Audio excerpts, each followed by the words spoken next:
Y'all, good evening and welcome to The Wise View. I'm your host as always, Sabir Alim. So last week we were talking about anxiety disorders, and I was working off of a different page.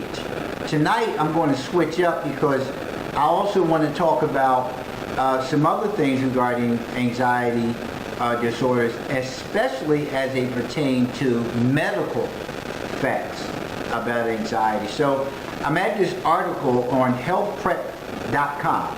That's healthprep.com, and the article is titled Medical Facts About Anxiety You Need to Know. And this article is by Danielle L'Ecuyer. I hope I pronounced her name correctly. If I don't, Danielle, please forgive me, but as always, I like to give credit where credit is due, and the credit belongs to you, Danielle, for this wonderful article. Because there are a lot of things that people don't realize happen as a result of you not addressing particular disorders. And right now we're talking about anxiety disorders, so we're talking about a mood disorder. Right, and one of the things that I didn't talk about last week was when I look at anxiety and how it affects my life, but also the lives of others. But I remember several months back, matter of fact, it was not long after I moved to Florida. When I moved to Florida, there was a lot of anxiety. And part of this was the normal anxiety, but then it was also coupled with my disorder of anxiety. So when I made this major move from Philly to Florida, I moved up in the Panhandle, they refer to it as, in Panama City, Florida. So here I am in a totally different environment, over 1,000 miles away from home, and starting a new job with a whole new prison system. Now, I've worked with the prison system for most of my career, but here I'm going into a totally different environment. And anybody who knows about working in the institutions, right, providing services, that it's a whole, listen, you got to readjust to how they do things in the institution, but you also have to make the adjustment to the population, right, because you have to develop rapport. You have to develop rapport. So here I am in this whole new state, a state that, for lack of a better word, is or description, is still in the Civil War in many ways. Beautiful place, but it's the behaviors there, the overall atmosphere there, they still in the Civil War era in that part of town. So it just wasn't my flavor. And it wasn't my wife's flavor either. So eventually we moved from there. So you figure I moved there in November of 2015, right? In March of 2016, I moved to Central Florida and began to work in another institution with a whole different group of folks, right? Whole different administration, a whole different well, the population was the same, but again, rapport building all over again. And then it didn't stop there, right? I had some other changes that happened because then now I had more staff, so I went from having, I think, 10 staff persons to now having 30 staff persons to supervise, much larger facility, much larger program.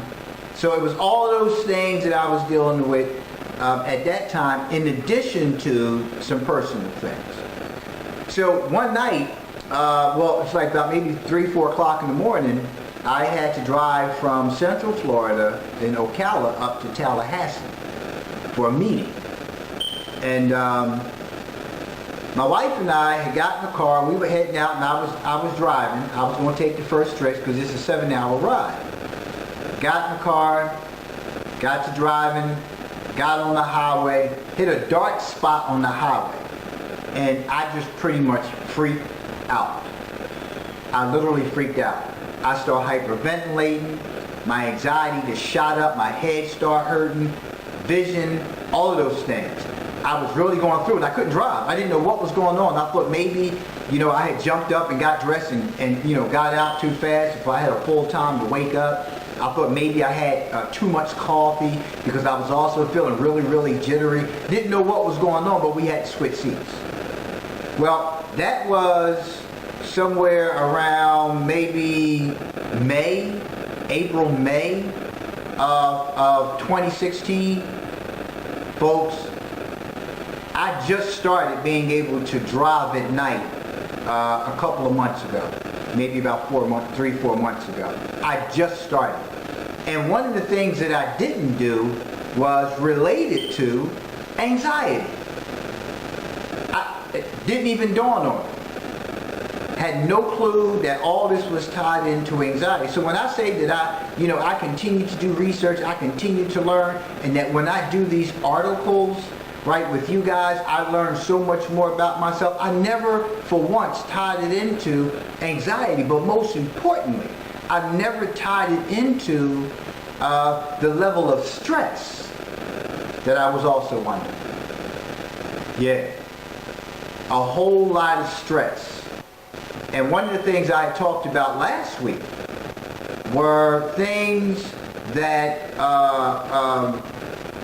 compounded with anxiety can be scary as hell. And for me to be driving, I've always driven at night.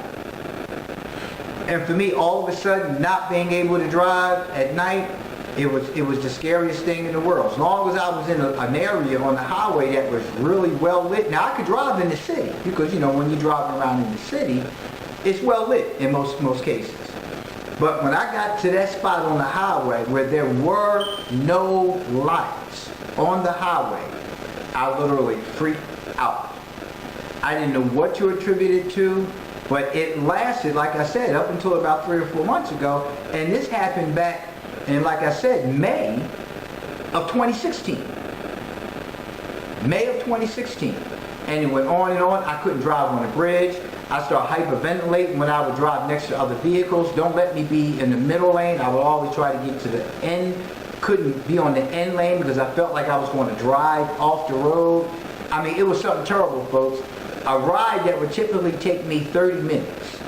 Now, I say, yeah, a 30-minute ride for me would ultimately wind up being about an hour and a half to 2 hours, if not more, of a ride. Because I had to drive super slow. I had to do a whole lot of positive self-talk. I had to do a whole lot of deep breathing. I opened the windows. I turned the radio off. I turned the radio on. I tried everything in the world, man. I tried everything in the world, and I could not get it under control. So last week when I was talking about how disorder, anxiety, can incapacitate you, I was incapacitated by my anxiety for over a year. For over a year. I start looking at some dietary supplements, right? Like I said, I utilize pen herbs. And again, I'm saying to you, if you think about any kind of medication, any kind of alternative medications, talk to a physician first. Especially if you're on other prescription medications. So never jump into anything. So, a few months back I started taking, some dietary supplements that helped with my mood a lot more, gave me, more natural energy. But it was the scariest thing in my life, man. not to be able to drive at night. And like I said, it was only recently that I, from doing these shows that it dawned on me, wait a minute, that was the contributor. Because when my stress level started coming down and I started making some changes, I started feeling a lot better, a lot more at ease, less tensed up. I'm still dealing with the personal matter, but I'm not at the same point today as I was over the past nearly 2 years.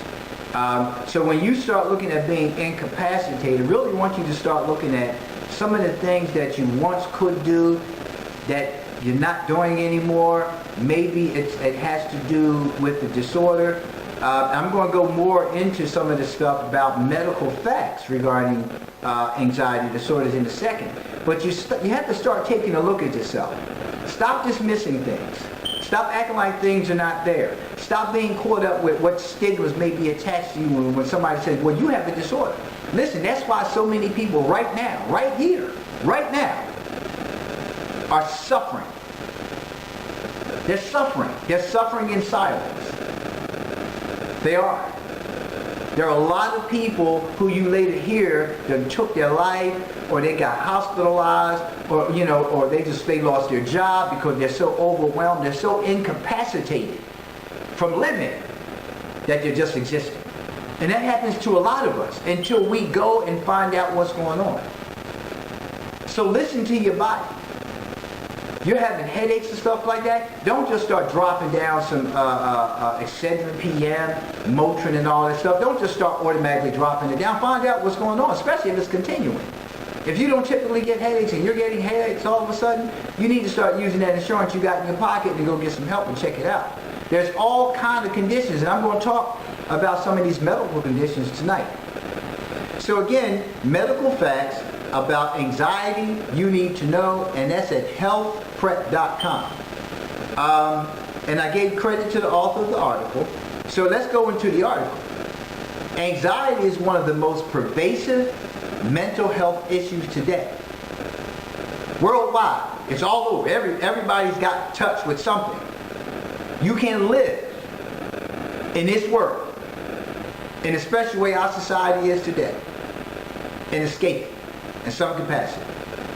Whether it's PTSD, some other traumas, the environmental stuff. I don't want to go too far because some of the stuff is in the article too. But it's inevitable. And I'm going to talk about the numbers as we go into the show. Anxiety has dozens of causes, and a definitive cause can sometimes be difficult to find.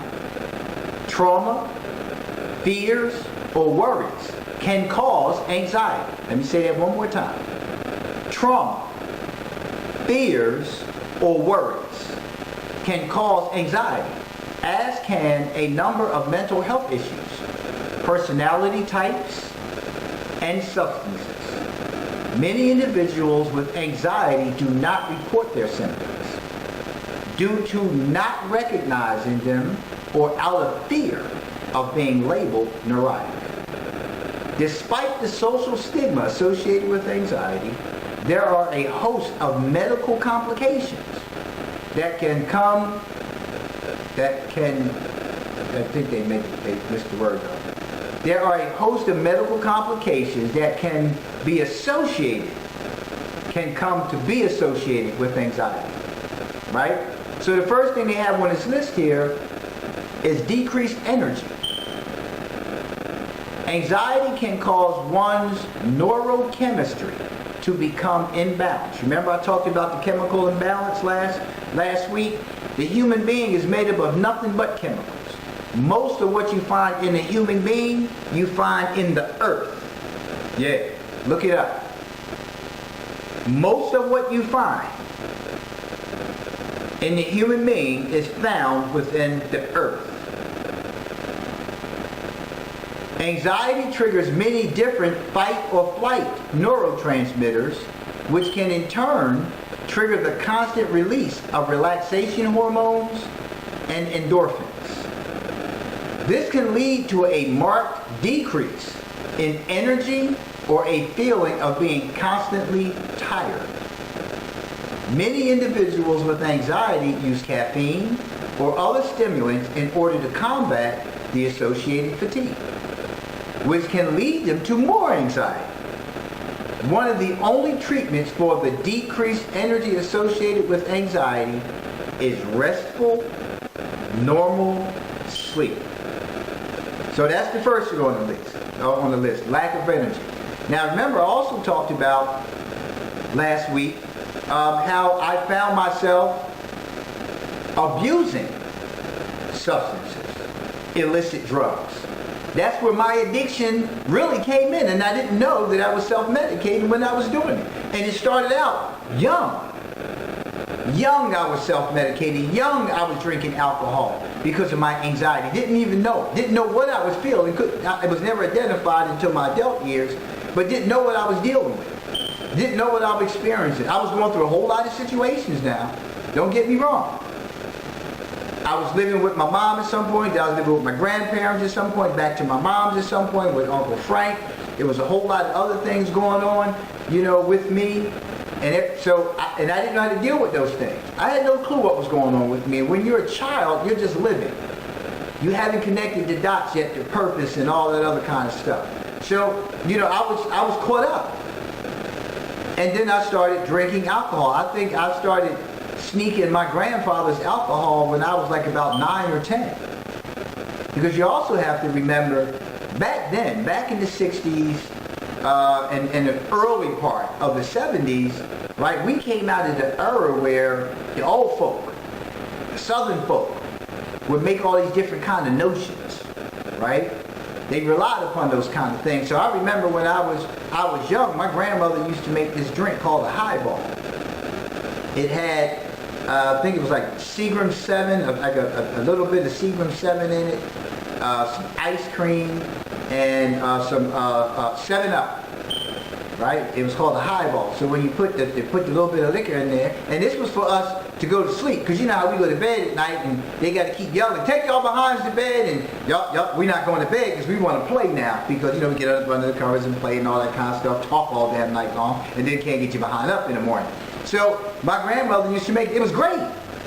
It had just enough alcohol, probably about a tablespoon of alcohol in there, that served its purpose to knock our behinds out. But we were impressed with the ice cream, because the ice cream in the soda made like a little float, but it was a little medicinal thing on in there, right? So they called them notions. That's what they were called back then, right? So one day, and I remember very distinctly, one day my grandmother had just started putting them together. And me, Mr. Fast Ass, I grabbed the glass off the table. It didn't have ice cream in it. I don't think it had soda in it. But I took and I went up with it. And I remember gagging and coughing. And I remember my grandmother saying, "Oh dear, you're not supposed to drink that. Grandmother doesn't have the ice cream and none of that." Oh my God. Oh, I remember like it was yesterday. Right? But here's the thing. Whatever it was that I felt then, I liked it. I liked whatever that calming effect was then, and I started sneaking into my grandfather's liquor. And then I found myself, as I got older and older, I started drinking more alcohol. And I started drinking it regularly. Whether it was beer or whether it was, some liquor, gin, vodka, rum, whatever it was. And, Annie Green Springs, Night Train, all that kind of stuff. Y'all know from back in the 60s and 70s, Boone's Farm, Strawberry Hill, all that kind of stuff, the cute stuff, right? The stuff that gets you started. But it took the edge off of me. But little did I know I was self-medicating. Little did I know I was self-medicating. So then there's the depressive side of it, because remember I talked about last week how most people who have an anxiety disorder also have a depressive disorder, right? So then I was dealing with the depression. Now, not only was the depression a disorder for me, but it was also coupled with what it talked about in here. Trauma. Environmental conditions. Those things contribute. Those things contribute to the depression. You follow what I'm saying? Because see, you have situational depression. That means certain things happen, you become saddened by it. You become, you start feeling blue and your energy level, but it doesn't last beyond a couple of weeks. In most cases, if it's beyond that, it's a fixed period of time where it begins to be diagnosed as clinical depression. But needless to say, that's where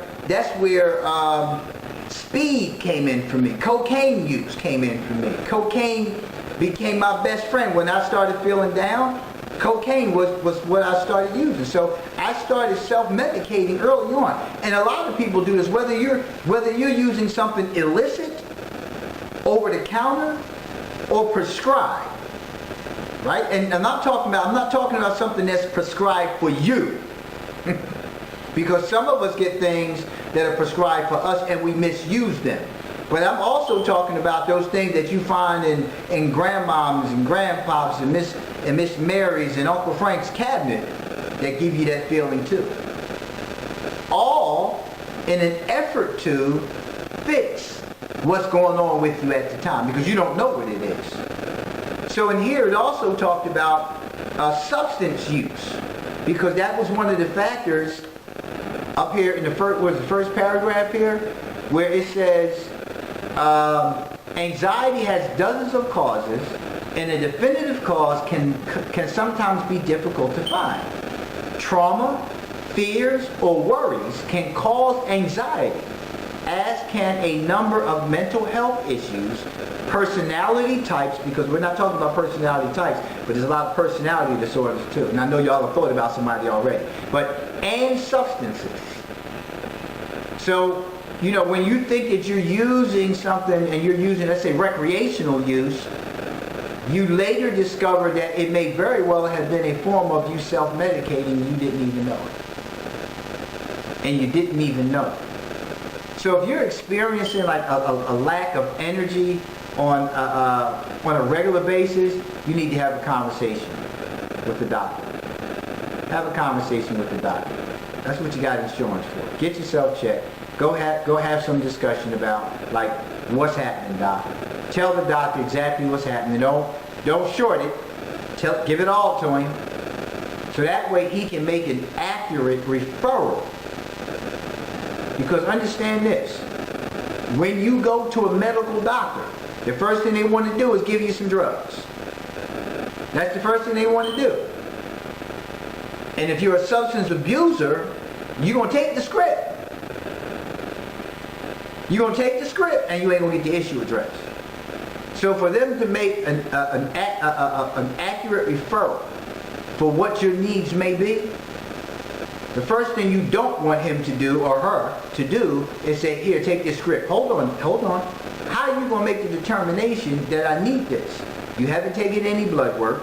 You haven't referred me to a psychologist. What other options do we have before you just give me a prescription? Because that's not going to be good for me, doc. If I'm telling you I'm having these challenges and then you turn around and give me the script, that's not making it any better. Well, you'll say it's going to make me feel better, but, listen, let's not just jump on the medication bandwagon so quickly. But you have to tell him everything about your background, your history. If you're using, you need to tell him what you use. If you're getting high, he ain't DEA. He just going to know what not to prescribe you. But you need to let him know. If you're getting high, listen, it's him or her, y'all. Don't be, beat me upside the head. You need to let the doctor know. This is what I'm working with. I'm puff pass like 4 days out the week. That's my flow. I have a drink every night. I drink some 151, whatever it is people drinking these days. Let him know that. You're using cocaine, let him know that. Because anything that's prescribed, it goes back to, it may only add to your condition and make things worse. So be real clear on that. Real clear. The second thing on this list is insomnia. I talked last week about my insomnia. I cycle through insomnia. And when I'm at my greatest point of stress, when I'm worrying about a lot of things, when I'm thinking about a lot of things, where there's a lot of things going on that I can't get a grip on. I don't want to say can't handle, but like it's important that you learn how to manage your life. So when there are things beyond my control, I go through it. And I need to get a grip and get some structure back to how that's going to be dealt with. You follow me? So when I have things going on, I'm always worrying about them. I'm always thinking about them. I'm always trying to figure out a way to bring it to resolve and so on and so forth. I'm already a thinker. I'm already an intellectual. So I'm already in my head. I'm already in my head. But when I get to my point of my anxiety beginning to elevate and the thoughts start racing and I begin to go into that mode, I don't sleep. So one of the other things it talked about up in the article was the solution being restful sleep. Restful. Relaxation and restful sleep. It's the difference between sleep and restful sleep. You can be tired and lay down and fall asleep, but wake up feeling terrible. Restful sleep is much different. And that goes back to what I was talking about last week as well when I talked about me using valerian root. I steep it 3 to 5 minutes and then I drink it and it helps me get restful sleep. But again, don't start using anything until you have a conversation with the doctor. If you're exploring the idea, the possibility of using alternative medicines, make sure you're talking to somebody who knows what the hell they're talking about. I used to go to Penn Herbs, the second in market. All of my products I order from them, but you can call them on the phone. You can go there. They're very learned people. Matter of fact, since I've left from up there, they've actually built a whole new upstairs library and all kind of stuff there. So you can talk to them and let them know what's going on with you and let them give you some ideas and write some of those things down that they suggested and go see a doctor. Go see a doctor. Yeah. But valerian root worked for me. It smells terrible, man. It's terrible. But I've gotten used to it over the years. It's something that I drink. I used to use a flavored, non-caffeinated tea with it, so it kind of cut down the flavor. Now I've drank so many different herbs, man. I can literally swallow the herbs, chew the herbs, and they smell like dirt, taste like dirt, but they work. But before you start using anything, always do that. So insomnia is a real big one for me. So I make sure that I'm always resting. When I get off to work, I don't always jump right on a project. Sometimes I'll sit out on the patio and just chill, turn nothing on, might turn some music on. But every night when I go to bed, I always listen to some kind of soundscapes. I love the rain, I love water, dripping water, running water, not mean my spigot, but you know, from like a river or a creek, something like that. I like that sound. It's very soothing to me. And I also turn it up at a volume where it allows me to focus in on it and not have to strain to hear it. So you don't want it too loud and you don't want it too low. You know, especially for those of you who have anxiety, because you want to be able to hear it loud enough so it can begin to drown out the thoughts, because you'll be focusing on just that. And that's what I focus on, and that's how I go to sleep every night. I don't drink valerian every night, only when I'm at my peak with my anxiety, where like I really need to sleep. Because when I start feeling agitated as a result of not getting any sleep, then that's when I need to take it. So let me read from the article. Let me tell you what the article says. Many individuals with anxiety experience insomnia. This insomnia is often due to the constant worry, racing thoughts that are associated with many types of anxiety. Other forms of anxiety can cause individuals to feel jittery or panicked even when resting, which prevents healthy, restful sleep. I was just talking about that.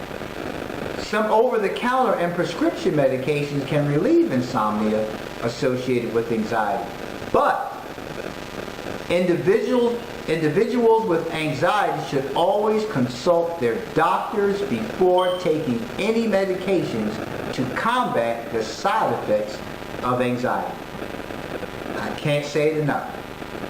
Talk to a doctor. I don't care how much coffee I drink. If I'm on the depressive end, because there's anxiety and depression, if I'm on my depressive end, I watch how much coffee I drink, because I'll drink a cup of coffee. Like I told y'all, I like strong coffee. If I ain't gritting my teeth, it ain't strong enough. But I've toned down a lot.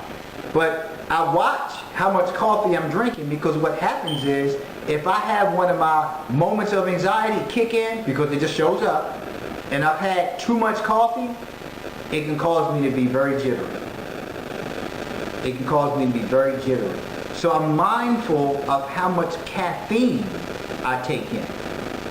And matter of fact, I don't think I've had a Coca-Cola or Pepsi, one of them caffeinated sodas, in a while. I'm real mindful that every now and then I like to grab one. Yeah, I know y'all gonna tell me, I think it take paid off the car, so on and so forth. Yeah, I know, I heard all that before. But that's not what we're talking about right now. Let's stay focused. So I don't indulge in them that often. I don't. So one of the things that you also want to look at too is, if you are feeling like you're having insomnia, like you're not being able to sleep, look at the caffeinated products that you take in. Look at how much sugar products you take in. Look at all those things. Look at all those things. And when you begin to cut down on those kind of things, you begin to see a change in your condition as well. So if you do have an anxiety disorder, it's going to be more elevated now. Because now you're just dealing with a chemical imbalance within yourself. You don't have all that other stuff that you're putting on top of that you can point fingers at and say, there goes your problem.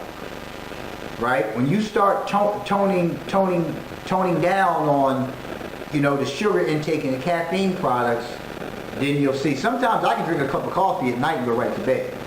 But I'm just saying, as far as indulgence, be careful and pay attention to yourself.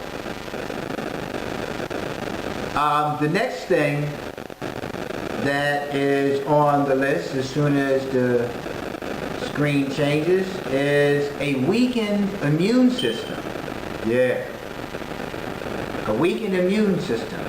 You get sick a lot, you get sick easy, you catch colds real fast, unlike you used to.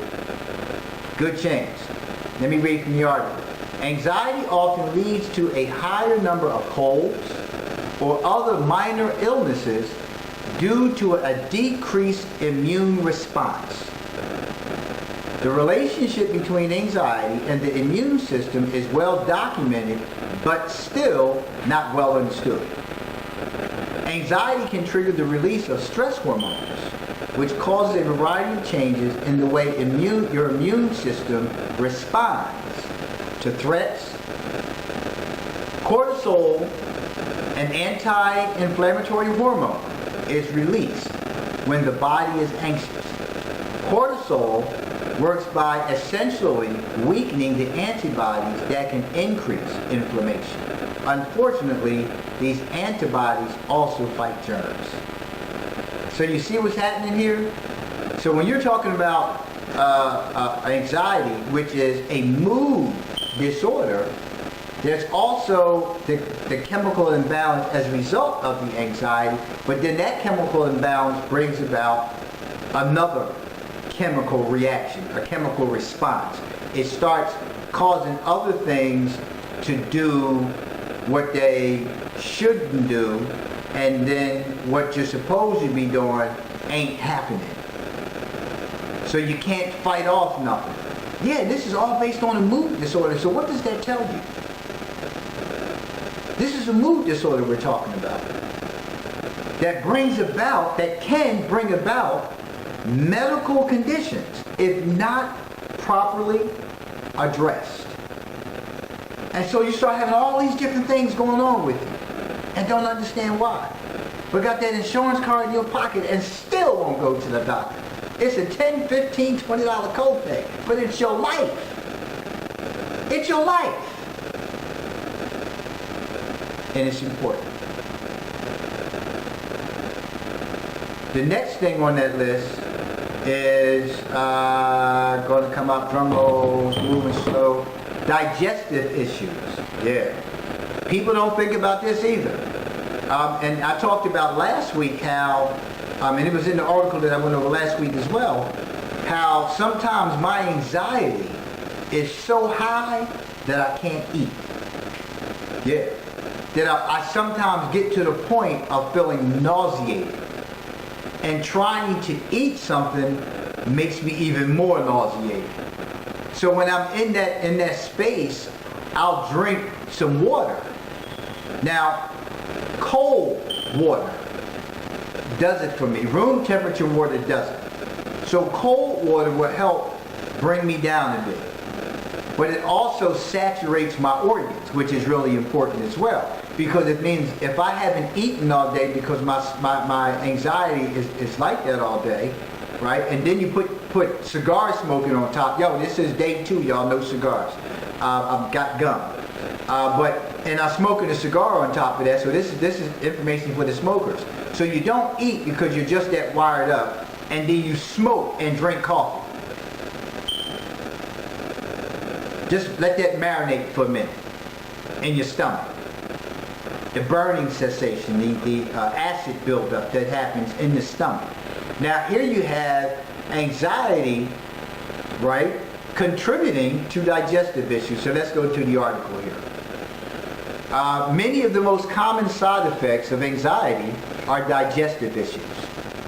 Anxiety is known to cause diarrhea, indigestion, and abdominal cramps in many individuals, as well as more serious issues. Anxiety can cause gastroesophageal reflux disease.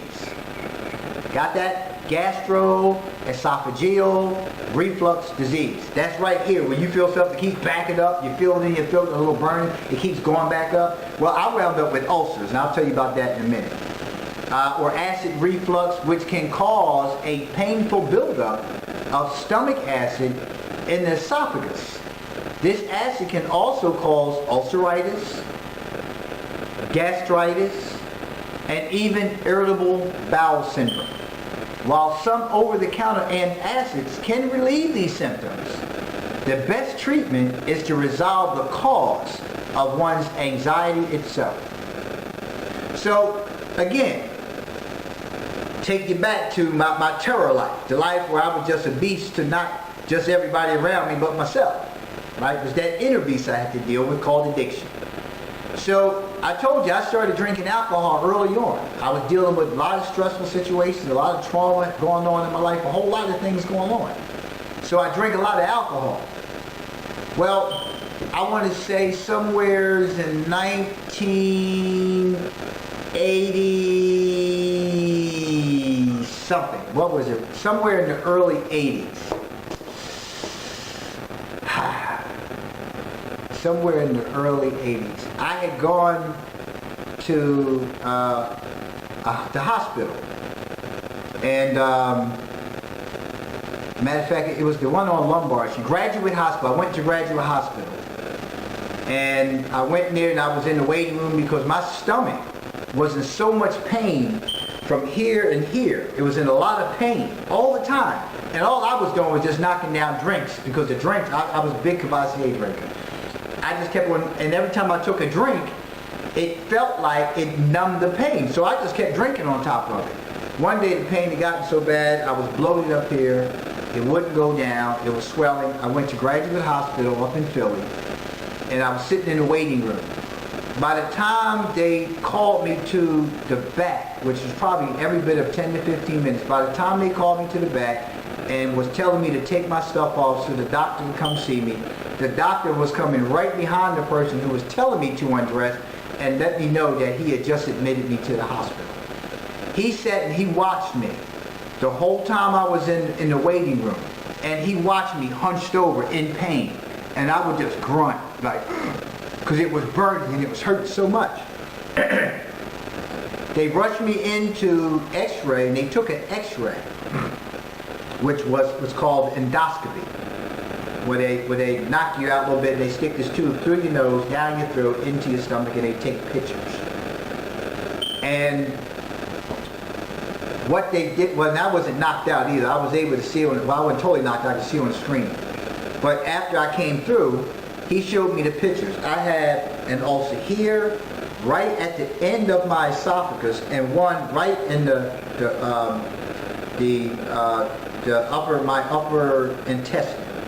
I had two ulcers. One of the ulcers was the size of my thumbnail. He said, had he not admitted me, that I might have begun to hemorrhage, because my stomach lining was near perforated from the ulcer, because the ulcers both were so swollen up. They were so swollen up and inflamed, not just because of the stress, but the chemical reaction begins to happen in the stomach as a result of the stress, because stress brings those kind of reactions too. But with the alcohol, I love hot, spicy foods, poor self-care, poor diet, all of those things. He said had he not got me in that day, that I might have been rushed into the emergency ward because I would have been hemorrhaging. Listen, folks, this is real. This is real. Anxiety is real. The environments we live in, it's real. And they're causing a lot more stress than we want to admit to. The relationships that we're in are no good in many cases, and y'all know it. But we stay in them. We stay in them for a variety of reasons. But you got to look at your life. Right? It talks about the gastroesophageal, and the only reason why I know the word is because I had a gastroenterologist. Matter of fact, the gastroenterologist was at Temple University, Dr. Rothstein, best gastroenterologist in the city. Dr. Rothstein. I do not know what his first name is, but he is at Temple University right there. What is that, Broad and Tioga? If you want to see somebody, if you're having some stomach difficulties, yeah, I'm giving somebody a plug and I ain't getting paid for this one.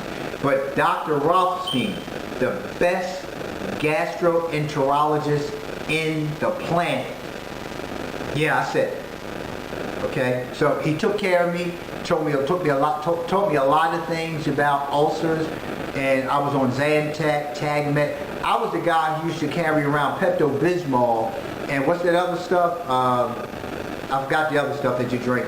But I was carrying around bottles of that stuff, folks, big bottles, and just drinking it. We talked about that in here, over-the-counter stuff. I was carrying all kinds of stuff, right? I was getting prescribed Tagamet, Zantac, not Xanax, Zantac, and I was taking that stuff, man, 2-3 times a day. I can always tell when I'm under a high level of stress because I start feeling a little twinge in the area where those ulcers are. And I don't like feeling a little twinge. And that's why I don't like doing drama. Because it affects my whole being. Okay? So let's go to the next thing on that list. So that we just talked about digestive issues. The next thing on the list is, hold up, here we come, computer's running slow. Jaw aches, toothaches, and headaches. Another medical condition that can happen along with your anxiety disorder if you don't go get it checked out. Anxiety causes many individuals to clench their jaws either while sleeping or awake. All that extra tension can cause jaw stiffness or aches and can cause excessive wear on the teeth. Grinding one's teeth in one's sleep can lead to a host of dental issues, including broken or chipped teeth or misalignment of teeth. Clenched jaws frequently also cause headaches, and so can the stress hormones released by the anxiety. Pay attention. While pain medications can treat these symptoms, they can also increase anxiety. They can also increase anxiety. For those of you who don't know, March 30th of 2010, I had an automobile accident. People who saw my car thought somebody died in that car. I walked away from the car. I wasn't high. I stopped getting high for some years. This was 2005. I stopped getting high in 94, April 17th to be exact. So what happened was, about a month and a half prior to that, I made the conscious decision that I needed something for my depression. So I was prescribed a low dose, the lowest dose you can possibly get of Wellbutrin. And this is why I'm going to tell you that it's important to know what side effects these drugs have. I believe that it contributed to my accident. I'm not following any kind of claim. I'm talking about what I believe. Because one of the things that I found out after my accident was that it was recommended that you don't drive for a while. That means that when you're newly prescribed something, you want to give it about 30 days to really get into your system, right? To begin to get in your system. So 30 days, 6 weeks. So I had just started taking it, and I was driving. Didn't have any problem with it, but I felt very relaxed. But my response time to the other car wasn't as sharp as a result of me on these new meds. So it's important that you read all of the side effects of these drugs. And again, I'm not trying to file no claim against them. I'm just talking about what I feel was a contributor, but also I have to also take responsibility that I didn't fully read all of the things that it looked at as side effects. And listen, I had to get back and forth to work, so I probably would have still driven, but we do the Jedi mind trick with ourselves to convince ourselves that we can handle certain things. But had I known that, I'd have been more cautious. But needless to say, I'm alive. My car was totaled. But clenching teeth. It took me about 2 years. So I would say in '96, I went to the dentist, and I was telling him about a clicking in my jaws. I would have this clicking sound in my jaws. And he was telling me about the misalignment in my jawbone, when it talks about that here as well. Because I was using so much cocaine, I was always clenching my teeth, but then I was also dealing with an anxiety disorder. So I always grit my teeth a lot. Now I don't have that same problem. For years I haven't had that problem, but it took years for it to go away. But also as a result of that, I have an overbite because of me always gritting my teeth. Always gritting them.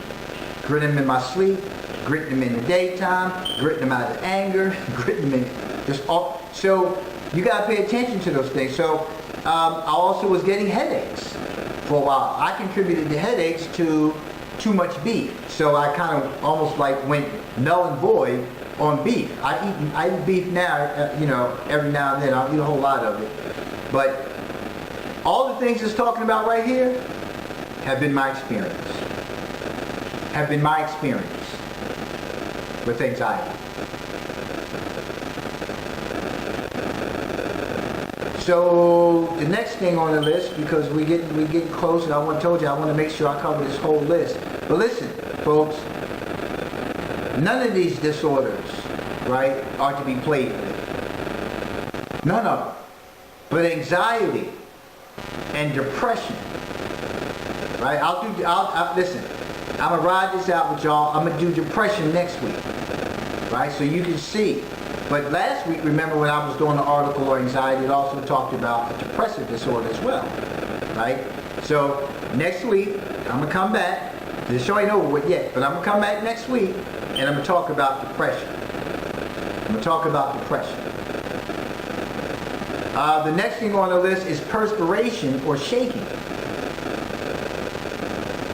One of the most visible and embarrassing side effects of anxiety is the constant sweating or jitteriness associated with this mental health issue. Anxiety can trigger the release of adrenaline and other fight or flight hormones, which boost the body's energy levels.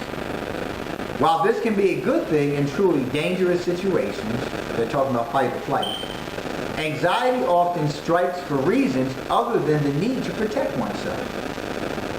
That same fight or flight response can then lead to shaking and excessive perspiration, when can, in turn, create more anxiety over the social stigma associated with these behaviors. Yeah. It's nothing to be played with, folks. Nothing. So if you find yourself, jittery, intermittently, nothing going on, it's a good chance that anxiety may be something you need to be looking at. You need to be looking at it. If you just break out in sweats, and nothing going on, probably something you want to start taking a look at.